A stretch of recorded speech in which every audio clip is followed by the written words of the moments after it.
Welcome everybody to the continuation of this series on the Gita. So far we've covered the philosophy of the first 16 chapters, and tonight we'll talk about the highlights of the 17th chapter. At the end of the 16th chapter, Shree Krishna says, Yah shastra vidhi mutsrijya vartate kamakarata nasa siddhimavapnoti na sukham na parangatim. He says that there's something called Shastras. We say Vedas, Shastras, it means our divine scriptures which hold the knowledge of Dharma. I explained to you yesterday that Dharma gives us the guidelines by which we're supposed to live, and if we do follow those guidelines, we become successful both in a material sense and a spiritual sense. And if we don't follow those guidelines of Dharma, then we cause ourselves misery. So these Shastras are there for our own good, and we're meant to learn from them and follow them.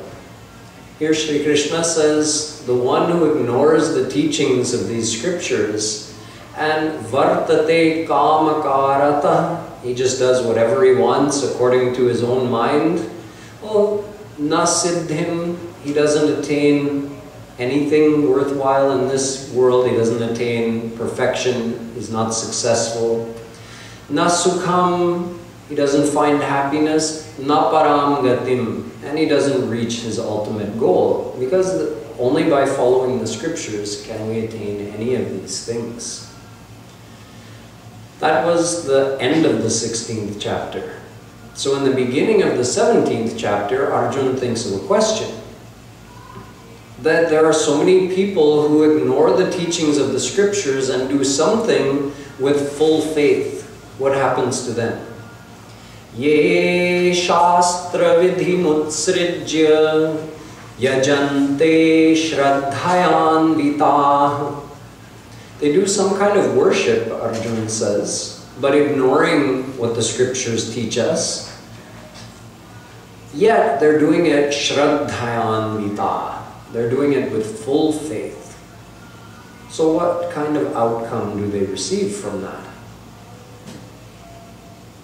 Normally in this world, I hear people say that, oh, just have faith in what you're doing. If you have faith, you'll get the right result. But this is not how Sri Krishna answers the question. Trividham bhavati shraddha dehinam sa svabhavaja satviki rajasi chaiva tamasi cheti tam shrinu. He says there are three types of faith which different people have depending on their swabhav, depending on the nature of their own mind. He calls it sattvic faith, rajas faith, and tamas faith. We keep hearing about these three gunas of Maya in every chapter, at least the most recent chapters that we've been studying. Sattvic means good, Rajas is not good but not evil, it's in between, and then Tamas means bad. So how can you have three kinds of faith? Well, it depends on the thing you're having faith in and the reason why you're having faith in it. Some people say faith is faith. Well, it's true. Faith is, you can say it's a quality of your mind, the joining quality of your mind. But what you're going to get because of that faith depends on what you're having faith in and why you're having faith in it. Sri Krishna makes a very important statement in the next shloka, here in the 17th chapter. Sattvanurupa sarvasya Shraddhaya bhavati bharata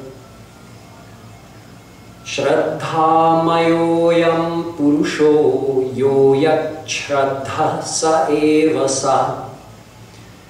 He says, literally what he says is, a person becomes that which they have faith in. Now, it doesn't literally mean that, but the principle behind it is very important to understand. Shraddha mayoyam purusha. It means whatever you have faith in, you're joining your mind to that thing.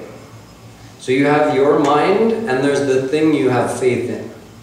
What is the faith? It's the joining factor of the mind. The mind has the ability to have faith in something. So whatever you have faith to, or whatever you have faith in, you're joining your mind to that, and the faith is the mechanism through which you join. Now you're linked. The thing you have faith in and your mind. They're linked by your faith.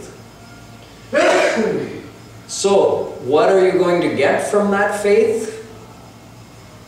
It depends on the thing that you have faith in.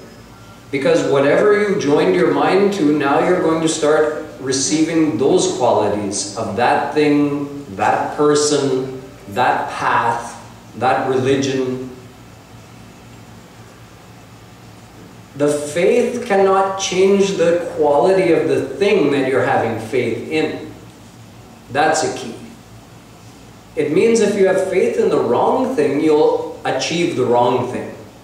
Just because your faith is solid, your faith is sincere, well, it doesn't make sense to think that by having sincere faith in a wrong thing, you'll get a right result. Why would that be true in the spiritual field when nobody thinks that in the material field? Nobody believes that if they've got a piece of brass, if they have faith in it, they just have full faith and take that brass to the jeweler and have full faith that he's going to pay you what he would pay for gold of the same weight. Doesn't matter if you had sincere faith or not. You'll get the value of that brass. You won't get the value of gold. Maybe you have a family heirloom that's been passed down from generation to generation in your family, and it's come to you. Maybe some necklace with a gold and diamonds in it. And you think it must be worth about $50,000. It's an heirloom, you're not going to sell it, but you just think, if I ever get into financial difficulty, instead of losing my house, I'll just sell this instead. So one day such troubles come for you, you find yourself unable to pay your mortgage, and you decide, let me take my gold and diamond necklace down to the jeweler. So you walk in and you show it to him, and he says, I'll give you $50 for this. You said, but it's gold and diamond. He says, no, it's fake gold and it's cubic zirconia. There's no gold or diamond in the whole thing. It's just costume jewelry. Say, I don't believe you. Take it to another jeweler. Tells you the same thing. I'll give you $45. Take it to another jeweler. I'll give you $55. So then you realize, I had faith in this and my family had faith in this for generations. But your faith couldn't turn that piece of cubic zirconia into a diamond. So we get the result of the actual value of the thing. We don't get the result of our having great faith in it. So in other words, if you have correct faith in the wrong thing, you get a wrong result in the material world and in spiritual matters as well. If you have correct faith in the right thing, you get a right result. And if you don't have faith in the right thing, again, you lose. Let's say you found, you were out walking in the forest on some path, and again you found some piece of jewelry, maybe a diamond ring. You looked at it and you thought, who would be foolish enough to leave this lying around here? It must just be costume jewelry. And you toss it to the side. Then your neighbor happened to be walking the same path later that day. A couple days later you meet him and he's got a new car in his yard. A new Mercedes-Benz. And you're thinking, oh, yesterday you were driving an old Honda? Why are you driving a Mercedes today? Oh, you know, I was walking in the forest and I found a ring. So I picked it up, I took it to the jeweler, he said it was a blue diamond. I got $1 million for it. I moved, by the way, I'm moving too. I'm selling this little house, I'm going to get a big mansion somewhere. So you found the right thing, but you didn't have faith in it, so you didn't get the result of that thing. So it's kind of tricky. You have to have correct faith in the correct thing. In the spiritual field, if we have wrong faith, meaning shaky faith, or we don't believe in the right thing, then we're not going to take advantage of it. And if we have right faith in the wrong thing, we can spend our whole life practicing something, believing we're going to get a certain result, and then not get that result in the end. A good principle to follow is you don't attain anything in death that you haven't attained in life. It's a good principle to follow if you want to avoid being fooled. There are this is Kali Yuga, okay? In Kali Yuga, there are all kinds of fictitious paths being made up in the name of religion, in the name of God, in the name of spirituality. It's just normal in Kali Yuga that this happens. And there are many, many people following these paths. Now, our scriptures give us guidelines. What is the correct path? What should you be looking for in terms of gauging your progress on this path? But nowadays, people have like a kind of hope to just get something easy without doing much work. So if someone tells us, oh, here, become my disciple, I'm giving you this mantra, you just keep repeating this mantra, and this will guarantee your entrance to the divine abode after you die. You'll go to Vaikuntha abode. Just keep repeating this mantra. That's it. Then no need of Guruji for the whole rest of your life now. You got the mantra from him. And he's going to meet you at the gates of Vaikuntha and ensure your entrance. Whereas the actual philosophy is, the moment you become God realized, you see God right then and there, and that happens in life. So if someone has not received the divine vision of God in your life before you die, you're not going to the divine abode after death. You're being reborn here in this world according to your attachments. Wherever you're attached, you'll be reborn in that field. So if you understand these kind of basic principles, you won't get fooled as easily. We shouldn't look for a shortcut or a loophole. We should always look for the real thing, even if it means we have to work hard at it. Sometimes people think, oh yeah, all I have to do is put a tilak on, because if you wear this tilak, Yamraj can't come near you. So when you die, he sees, oh, this tilak means he's a devotee of Shree Krishna. I won't go near him. And you get to go to the divine abode just by wearing a tilak. Again, there's no attaining anything after death that you haven't attained in life. So it doesn't matter if I'm wearing a tilak or not. If I haven't followed the proper path which purifies my heart, and then I become surrendered to God, receive His grace, get divine mind, divine senses, and become God realized. If that hasn't happened before I die, then I'll be reborn in this world. Some people believe if you are in a certain place when you die, you'll go to the divine world. You'll get liberation. People think if you die in Kashi, you'll get liberation. Kabir Das said, I'm going out of Kashi on purpose. He lived in Kashi. He said to show the people this kind of foolishness, what kind of foolishness people believe in, I'm going out of Kashi when it's my time to die. And I'll still go to the divine world. You don't have, doesn't matter where you die, it matters what's in your mind at the time of death. And if we haven't attained God in life, then what's in our mind? Our worldly attachments, and we're reborn accordingly. Some people think if you just say God's name, before you die. You'll go to the divine world. Again, our last word happens when we lose consciousness. At that time, we're still not dead, but we can't speak anymore. You lose consciousness, then your breathing stops, your heart stops, the doctor may pronounce you dead, and sometime after that, you actually leave your body, meaning the soul leaves the body. So at that time that the soul leaves the body, what is our mind thinking? Well, it's only active on a very subtle level, and it's going to be actively remembering whatever it's attached to, again. So it doesn't matter if with your last word you said Ram's name or Shyam's name, because if you haven't attained them, you won't be able to remember them when your soul leaves your body, which is the actual moment of truth, so to speak.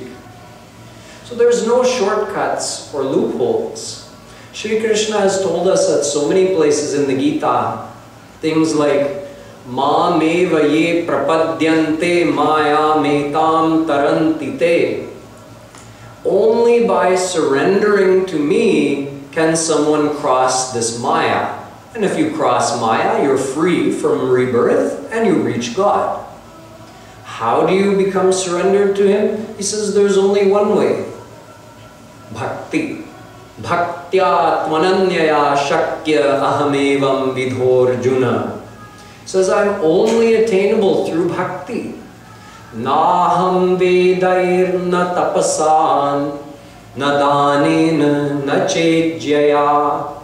He says I'm not attainable through good actions. I'm not attainable through even charity or ritual observances. I'm not attainable by study of the scriptures, because that's an intellectual pursuit. I'm attainable through bhakti, which means the process of attaching your mind to God, which I've been explaining throughout this week. Attachment and surrender mean the same thing. So if you attach your mind to Krishna, you're becoming surrendered. That process is called bhakti. I think we'll have to leave the door open. It's getting a little muggy in here. Thank you.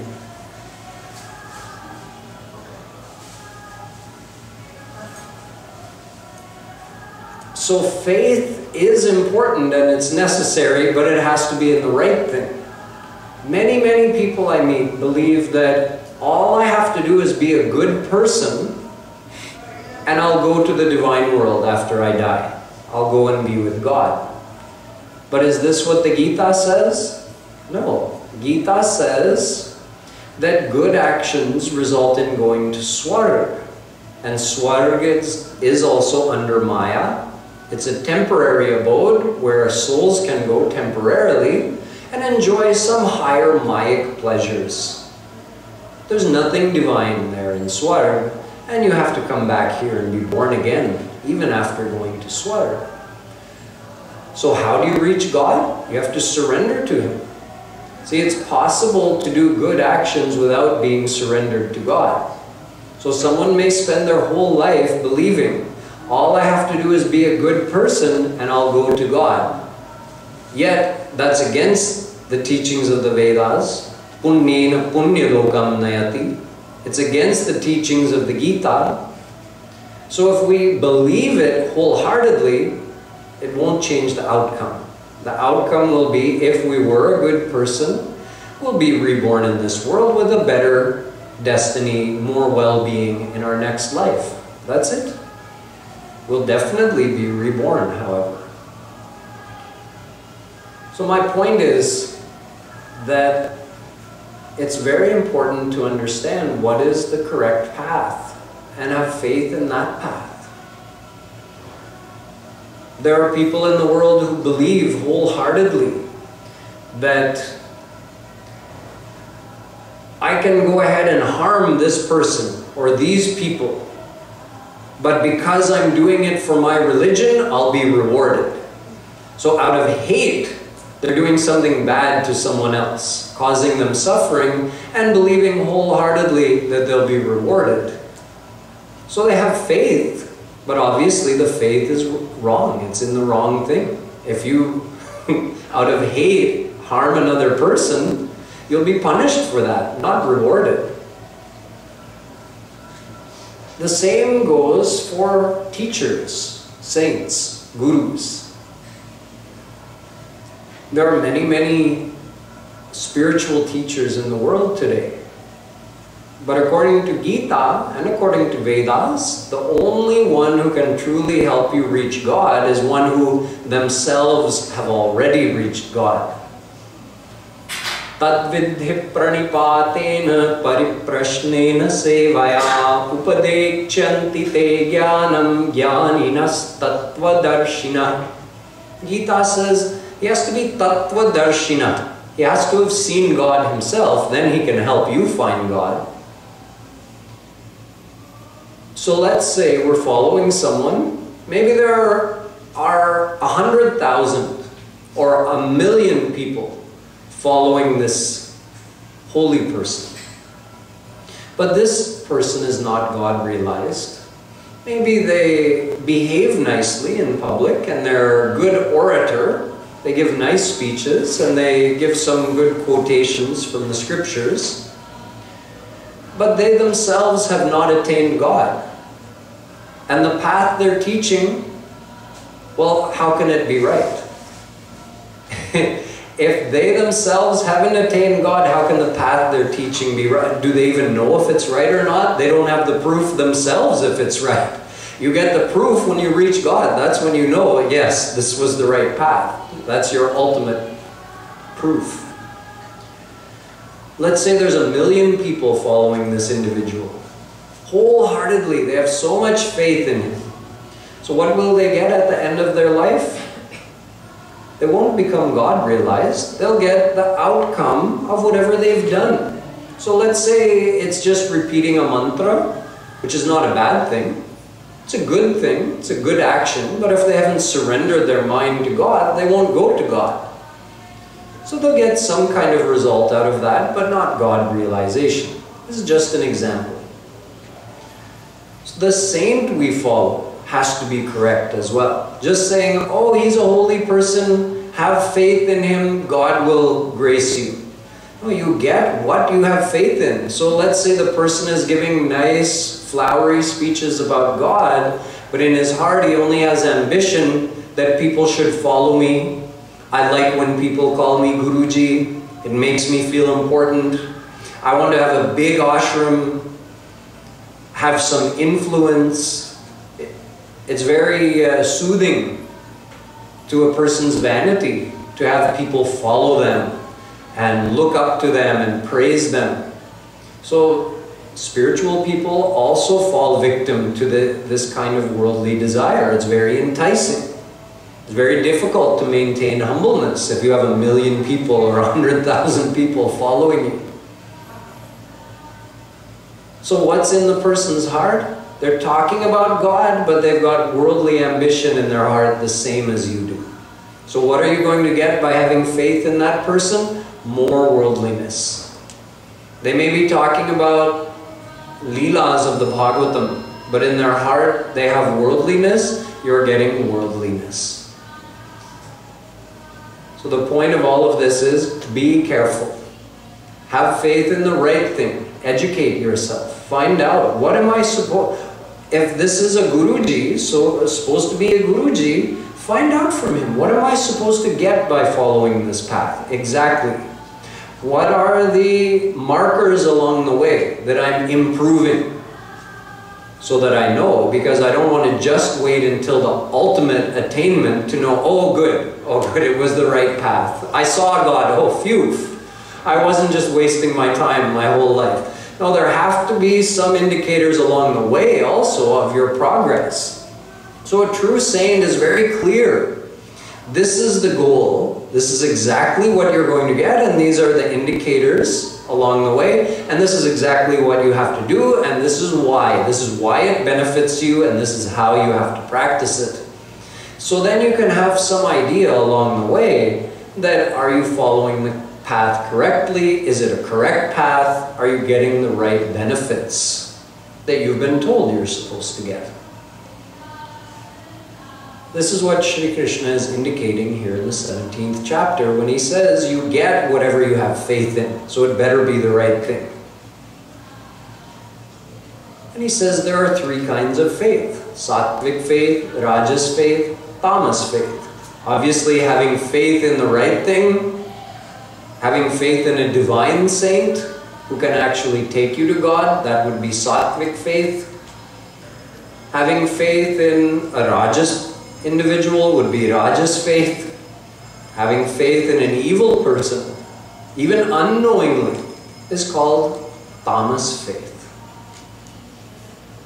He goes on with some other interesting explanations here in this chapter when he says, Aharastvapi sarvasya trividho bhavati priya yagyashtapastatha danam tesham bhedamimam shrinu. He says, in fact, food, yagya, tap, and dan are also classified as sattvic, rajas, and tamas. Ahar, food. What we eat also has a classification. So he says eating healthy food that's good for your body and good for your mind, that's sattvic. Here he's not, there's only one small shlok for what is sattvic ahar. There's much more in the Vedas. So Krishna's just telling in brief. Of course, we know that sattvic food means vegetarian food, freshly prepared, not overspiced, because in the next verse when Krishna is talking about rajas food, he says if it's too tikha, it's too hot, it's too drying, it's overcooked, it becomes rajas, even if it would have been sattvic. So the food, the vegetarian food, it should be healthy, fresh, not spoiled by the way we want it to taste, but preserving the good qualities of the food. So rice, dal, grains, nuts, fruits, vegetables, milk products, all of these are sattvic. Rajas food again is vegetarian, but deep fried, overspiced. Spice means chili. He said salt also. Salt is rajas. Make your food salty and it becomes rajas. Make your food too hot, too much chili, it becomes rajas. And tamas food is non-vegetarian. Meat, chicken, fish, eggs also come in this category. Here he doesn't name these things specifically. He says smelly things, rotten things. So think about it. Even if you just think about it from a visual perspective or a smell perspective. When you pick a vegetable, when you pick a fruit, when you harvest grain, does it smell bad? Is it shocking? Is it, as we say, gross? No. It doesn't smell bad, doesn't look bad. When you kill an animal, it's shocking, disturbing, smells bad, looks bad.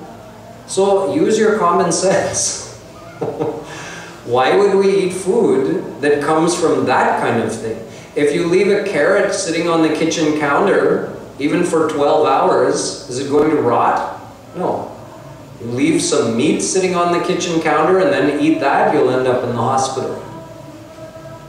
So Krishna is just using these general characteristics of food, but what he's indicating is that sattvic food is vegetarian and non-vegetarian food is tamas.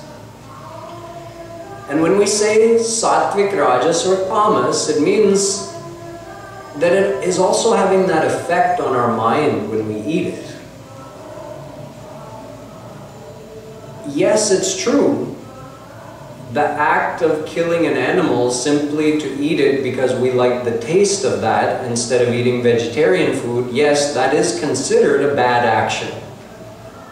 And there is punishment for doing any bad action, that kind of bad action included. So it is considered a bad action to eat meat. But apart from that, when we eat tamas food in that tamas category, it actually develops the tamas quality of the mind. It helps to develop that. When you eat sattvic food, it helps to develop the sattvic quality. Of course, it's not the only thing you have to do. You can't just eat sattvic food and then behave like a bad person in the world and think I'm becoming sattvic. You combine it with everything. You exercise, you take care of yourself, you treat others nicely, you do good actions in the world, you worship God and attach your mind to God, and eat sattvic food, then you'll be moving in that sattvic direction. Similarly, someone who eats tamas food may also do many good actions. It's just that he could even develop the sattvic quality of his mind more if he stopped eating tamas food and started eating more sattvic food. Alcohol and drugs also have a tamas effect on the mind. Then he goes on to talk about tap. Tap here doesn't necessarily mean like tapascharya, where you go to the jungle and don't eat food or drink anything and just sit in meditation. He doesn't refer to it in this way. Here tap means to put in effort to do something. And he says tap is of three kinds. Physical tap, what do you do with your body? Vachik tap, what do you do with your voice, with your words? And mansik tap, what do you do with your mind? So he says that the physical tap is, he mentions paying respect to your elders, paying respect to your parents, paying respect to your gurujan. That is one form of physical tap. Talks about vachik tap. He says that controlling the use of your words, of your speaking, speaking carefully. He says that you should speak those words which do not inflame someone else. Speak those words which are hitkarak, meaning out of a desire to help someone else, to say something that will help them, even if it's something they don't want to hear. It doesn't mean that you just have to speak what everybody wants to hear all the time, but Shree Krishna is saying you shouldn't speak things just to insult someone else or make someone else feel badly. So controlling yourself in that way is vachik tap, and as well trying to speak those words which will help another person. And speaking in a friendly and sweet way. And chanting God's name. He says this is all part of vachik tap. Mansik tap is the effort we make to control our mind, to remain shant, to remain peaceful in all situations. Whether something bad has happened to us, just remain peaceful. Keep your mind in remembrance of God, deal with the situation. Something great happened to you, okay, again, don't get off kilter. Remain calm, keep your mind in God, deal with the situation. And that effort of remembering God, keeping your mind in remembrance of Radha Krishna, this is also mansik tap. Not allowing situations to bother you, this is mansik tap.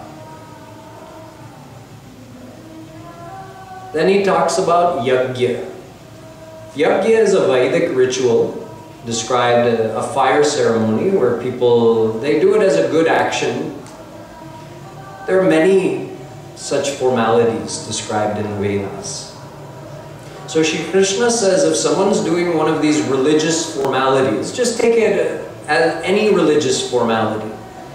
If someone is doing such a religious formality with faith in God, and just knowing that this is prescribed by the Vedas, so it's a good action, so I want to do it, just for that reason. It's a good action, so I want to do it.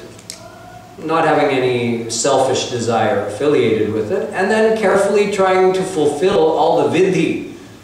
In Vedas, when you practice any of these religious rituals, there are rules, do's and don'ts you're supposed to follow. So following all of that and wanting to do it to please God as a good action, that's called a sattvic yajna, or a sattvic ritual.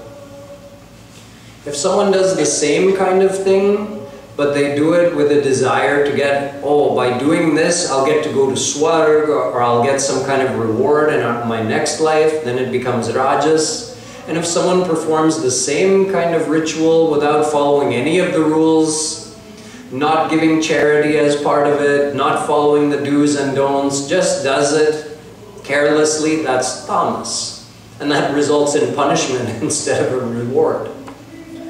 This, by the way, this part of Krishna's explanation has nothing to do with the path of bhakti.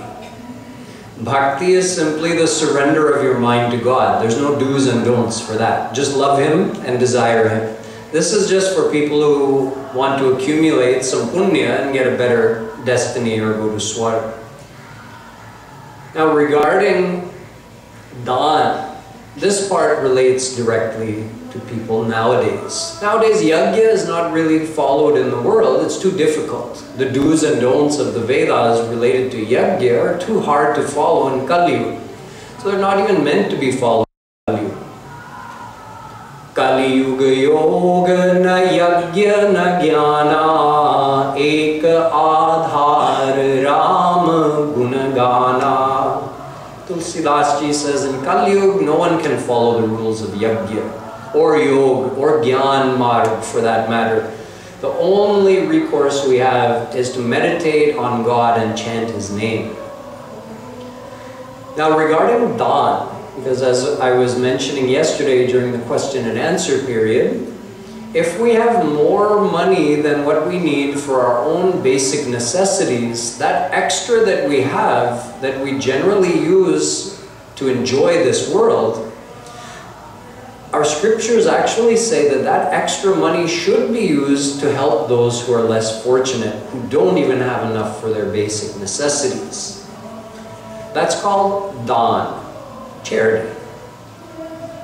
Dham means giving. Shree Krishna says, but there is Sattvic Dham, Rajas Dham, and Tamas Dham. Deshe kale cha patre cha Taddanam Sattvikam Smritam. What is Sattvic Dham? He says, when you see someone who's in need, first of all, and they're the proper recipient for this. Proper recipient, he uses the word patre. They're patra. Let's say you give money to someone you think is going to use it for something good, and they use it for something bad. It means that person was not patra. Whether it's a person, an organization, whatever it may be. They tell you one thing and they do something else with it. You may think, oh, but my intention was good. You're not completely off the hook. Because that money you gave is now financing an illegal activity or something bad. So you are partly responsible for that.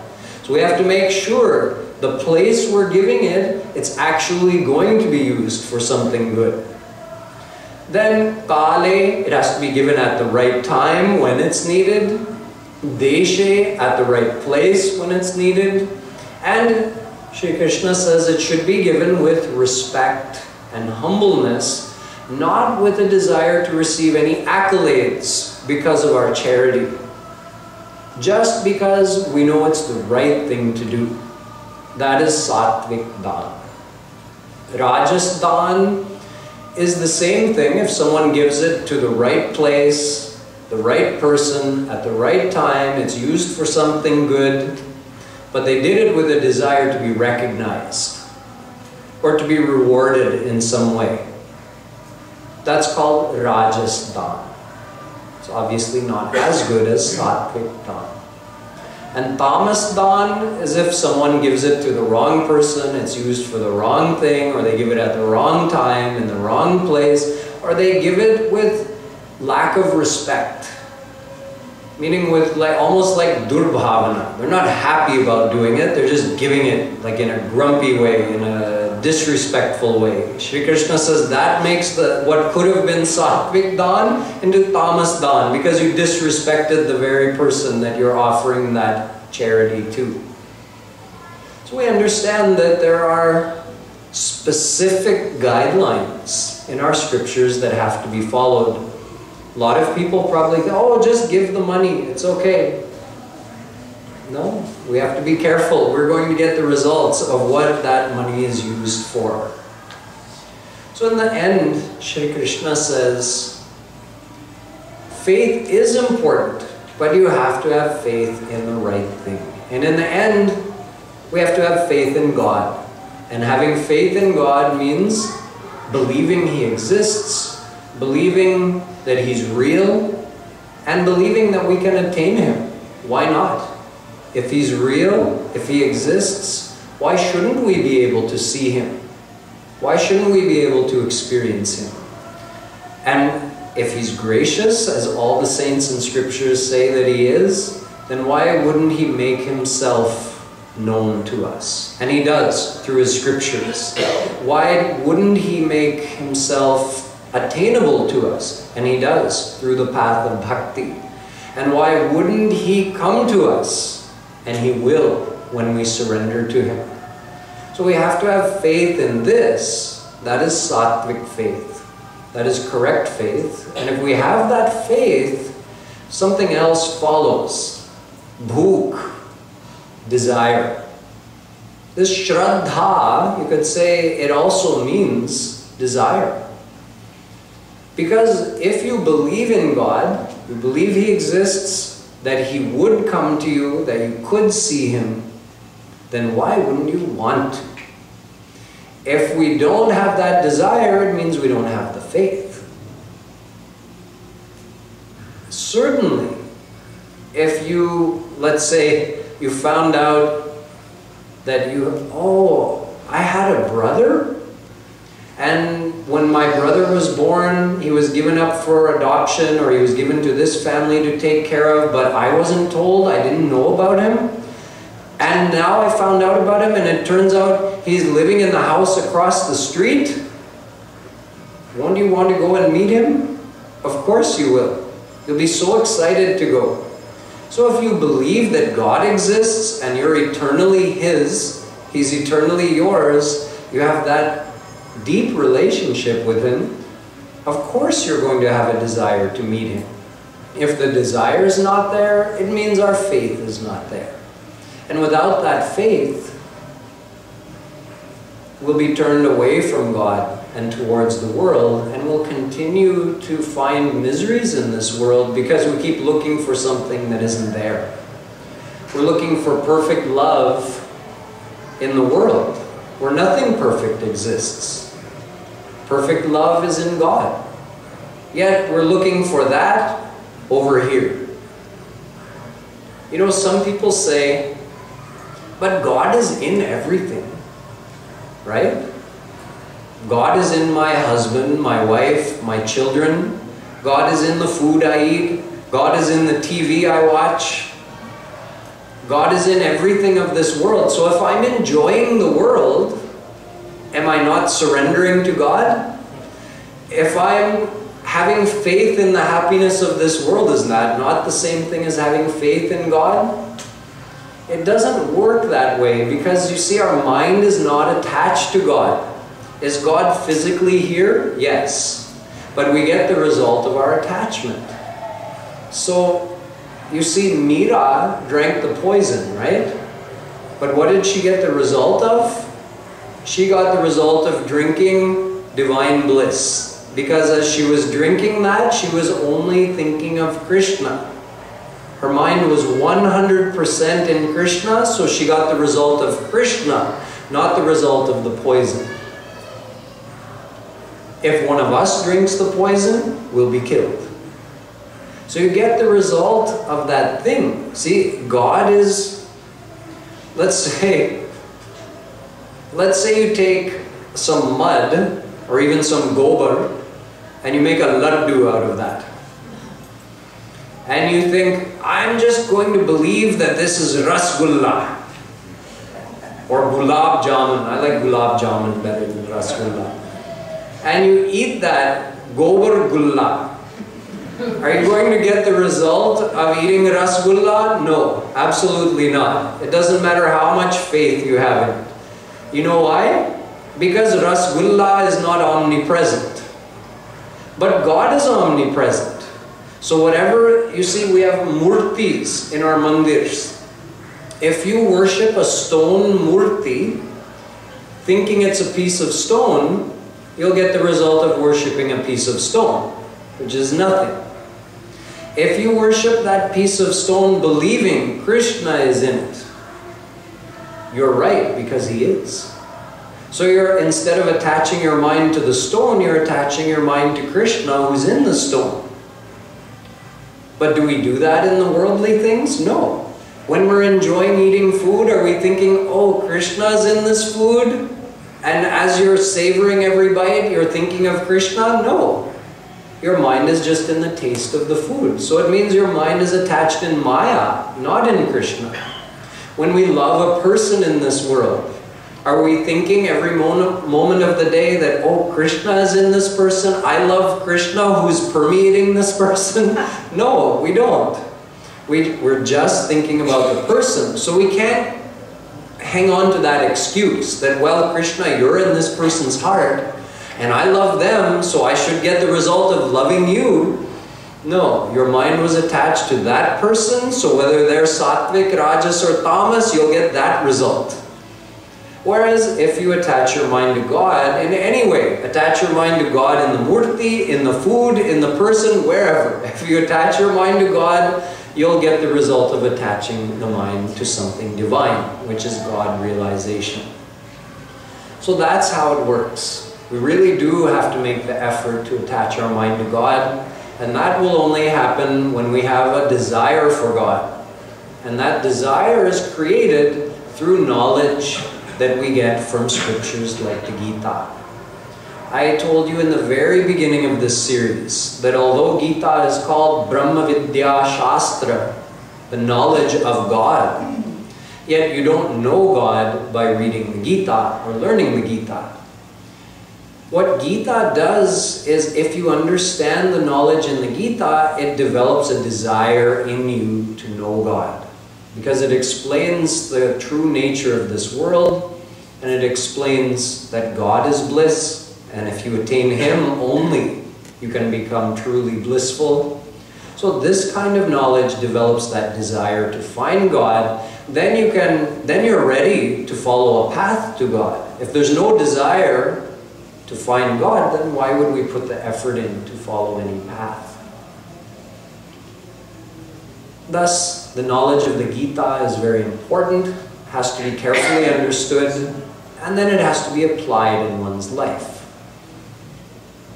Generally, when a person develops this kind of longing for God, what Rupa Goswami says is that Adau Shraddha Tatah Sadhu Sangotha Bhajana Kriya. You develop the Shraddha, which means faith in God and a desire for God. Then what? Sadhu Sangha. Krishna arranges for a true saint, a God-realized saint, to come into your life to guide you and show you the path. Then Bhajana Kriya. Then you start bhajan. Then you start true bhakti. So true bhakti starts after receiving the association of a true saint. You need a real guide, a divine guide, to show you the path of bhakti. Then you follow that path and get all the correct results. So we have one chapter left in the Gita to cover. It's a very long chapter, the 18th chapter. So I'll share the highlights of that with you tomorrow, where Shree Krishna reveals the secret of the secrets to Arjun. He tells him at the very end of the 18th chapter that now, Arjun, I'm going to tell you Sarva Guhyatamam, the most hidden of all secrets I'm going to reveal to you. After he's already told him the entire Gita, he says, I have one more thing to tell you. So what is the philosophy in the 18th chapter, and what is that secret that Sri Krishna finishes the Gita with? You can come tomorrow to hear that. Boliye Vrindavan Bihari Lal